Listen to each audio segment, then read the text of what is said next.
আসসালামু আলাইকুম ভিউয়ার। আজকে আপনাদের সামনে একটা অন্যরকম ভিডিও নিয়ে আসছি, যেটা হচ্ছে ফ্যামিলি চ্যালেঞ্জ, মানে কুকিং চ্যালেঞ্জ যেটাকে বলা হয়। আজকে আমি এই ফ্যামিলিকে রান্না করে খাওয়াবো।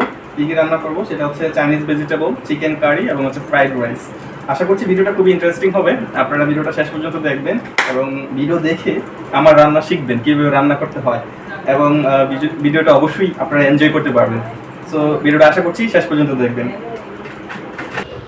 রান্না করার জন্য রেসিপিগুলোকে নোট ডাউন করে আমরা বের হয়েছি বাজার করার উদ্দেশ্যে।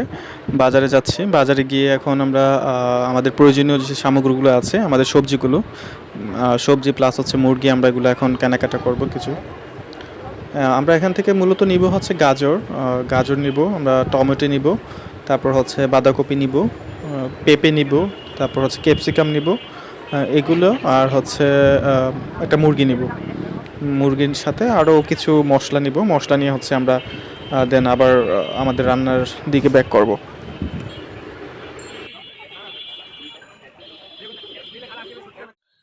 আসসালামু আলাইকুম ভিউয়ার। আজকে আমরা প্রথমবারের মতো চাইনিজ প্লেটার তৈরি করছি। আশা করছি আপনাদের ভিডিওটি ভালো লাগবে। প্রথমে আমরা ফ্রাইড রাইসের রাইস রান্না করে নেব। রান্নার পর রাইস ঠান্ডা করে নেব, এতে ফ্রাইড রাইস ঝরঝরা হবে। তারপর আমরা চিকেন কারির জন্য চিকেনগুলো মেরিনেট করে নিব। মেরিনেটের জন্য আমরা এখানে 500 গ্রামের মতো চিকেন নিয়েছি।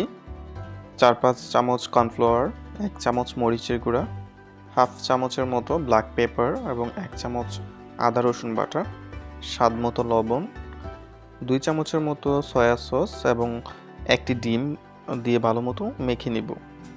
এরপর আমরা কিছুক্ষণের জন্য এটা ফ্রিজিং করে রাখবো। আমরা ভেজিটেবলগুলো কেটে নিয়েছি। এখানে আছে টমেটো, গাজর, ক্যাপসিকাম এবং আছে এখানে পেঁপে, পেঁয়াজ, মরিচ, এখানে আছে বাঁধাকপি এবং ফুলকপি।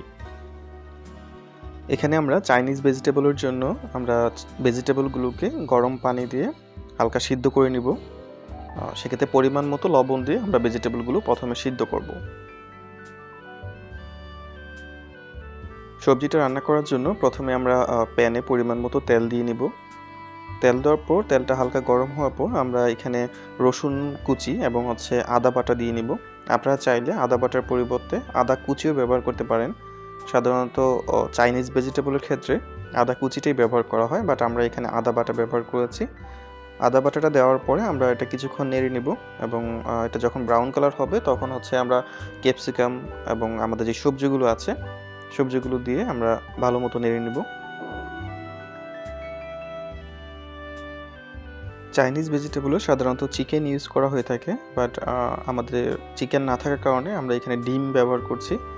আপনারা চাইলে চিকেন দিয়েও এটা তৈরি করতে পারেন। আমরা একটা ডিম দিয়ে নিয়েছি এবং ডিম দিয়ে এটাকে নেড়ে চেড়ে দিব।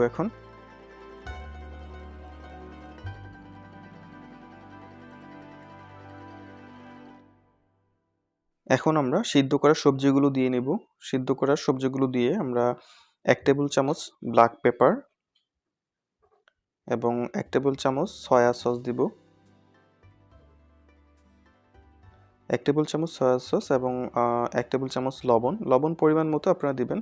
এবং আমরা যে সবজিটা সিদ্ধ করেছিলাম, সিদ্ধ করা পানিটা এর মধ্যে দিয়ে নিব।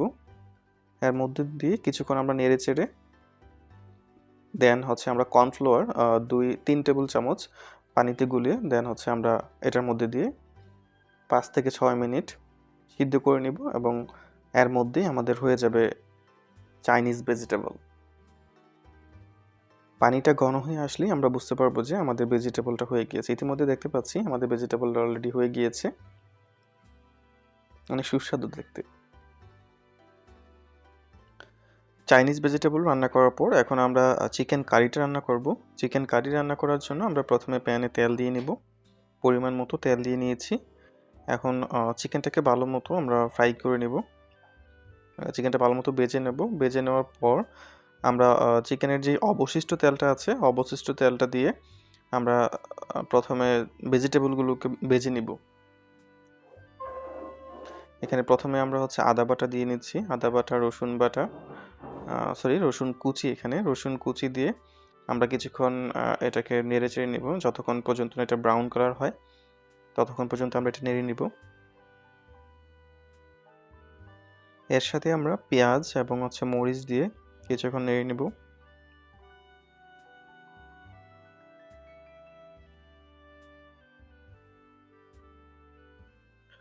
চিকেন কারির জন্য আমাদের ক্যাপসিকাম কাটাগুলো দিব। ক্যাপসিকাম এবং যে সবজিগুলো আছে বাকি সবজিগুলো সকল সবজিগুলো এক এক করে দিব। টমেটো, গাজর এবং আ মরিচ এগুলো দিয়ে ভালো মতো নেড়েচেড়ে দেন আমরা চিকেনগুলো এর মধ্যে দিয়ে দিব।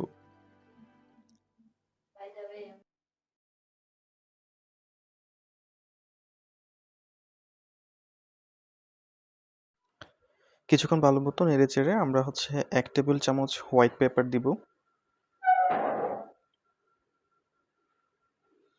১ টেবিল চামচ হোয়াইট পেপার দেওয়ার পর ১ টেবিল চামচ ব্ল্যাক পেপার এবং ১ টেবিল চামচ আমরা এখন লবণ দিয়ে এটাকে ভালো মতো মাখিয়ে নেব।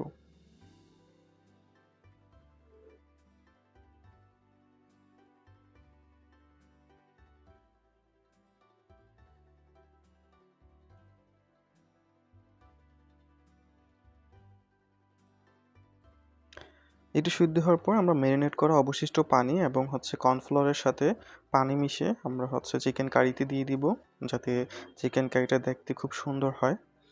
পানিটা দেওয়ার পর আমরা এটা কিছুক্ষণ নেড়েচেড়ে দিব। কিছুক্ষণ নাড়ার পর আমরা পরবর্তী সময়ে এখানে ২ টেবিল চামচ সয়া সস এবং টমেটো সসটা আমরা দিয়ে নিব।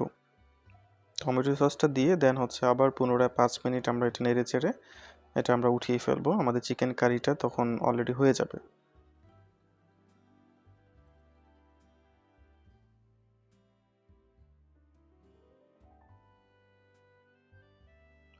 সর্বশেষ আমরা এখন ফ্রাইড রাইস প্রিপেয়ার করব।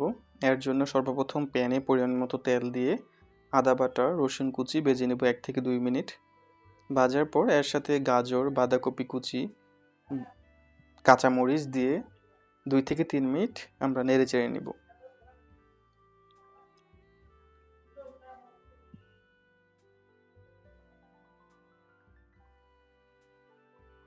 এরপর স্বাদ মতো লবণ দিয়ে কিছুক্ষণ নেড়েচেড়ে নিব। নেড়েচেড়ে দেওয়ার পর আমরা এখন ২টি ডিম দিব এর মধ্যে। ২টি ডিম দিয়ে ২টি ডিমের উপর হালকা একটু লবণ দিব। আপনারা আপনাদের স্বাদ মতো আপনারা লবণ দিয়ে নিবেন। লবণ দিয়ে এটা আমরা কিছুক্ষণ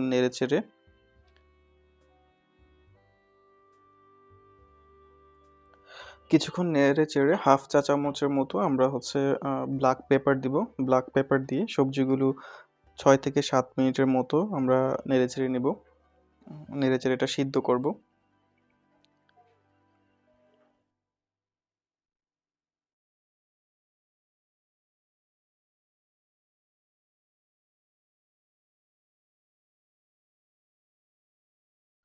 সবজিগুলোকে ৬ থেকে ৭ মিনিটের মতো ভাজার পর আমরা আগের থেকে ঠান্ডা করা রাইস দিয়ে দিব। যে রাইসগুলো আমরা জর্জর করে রেখেছি, রাইসগুলো সম্পূর্ণ আমরা সবজির মধ্যে দিয়ে দিব। দেওয়ার পর এগুলাকে একটু ভালো করে মিক্সড করে নিব।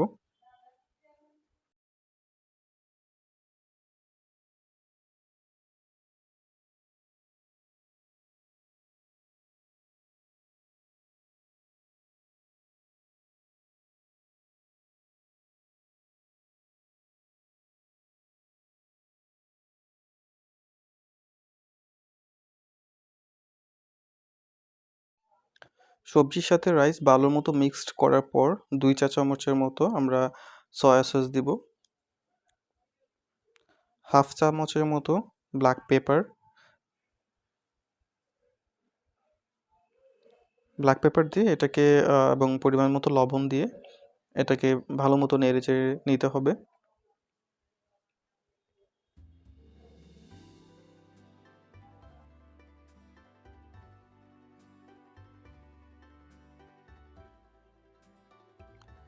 ফ্রাইড রাইসের একটু সুন্দর স্মেল নেওয়ার জন্য আমরা এর মধ্যে একটু বাটার দিয়ে দিব।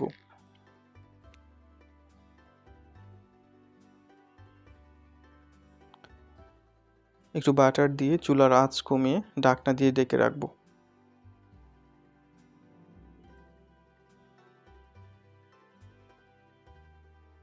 আলহামদুলিল্লাহ তৈরি হয়ে গেল আমাদের 3 রকম চাইনিজ আইটেম। প্রথম চেষ্টায় এত ভালো হবে আসলে আমরা আশা করিনি। আপনারা চাইলে আমাদের রেসিপি দেখে খুব সহজেই এই প্লেটারটি তৈরি করতে পারেন। এবং অবশ্যই যদি আপনাদের ভিডিওটা ভালো লেগে থাকে আপনারা অবশ্যই আমাদের চ্যানেলে সাবস্ক্রাইব, লাইক এবং কমেন্ট করে আমাদের সাথেই থাকবেন। আমরা চেষ্টা করব পরবর্তী সময়ে যাতে আপনাদের সুন্দর সুন্দর ভিডিও উপহার দিতে পারি সেই চেষ্টা করার জন্য। ধন্যবাদ সবাইকে। আসসালামু আলাইকুম।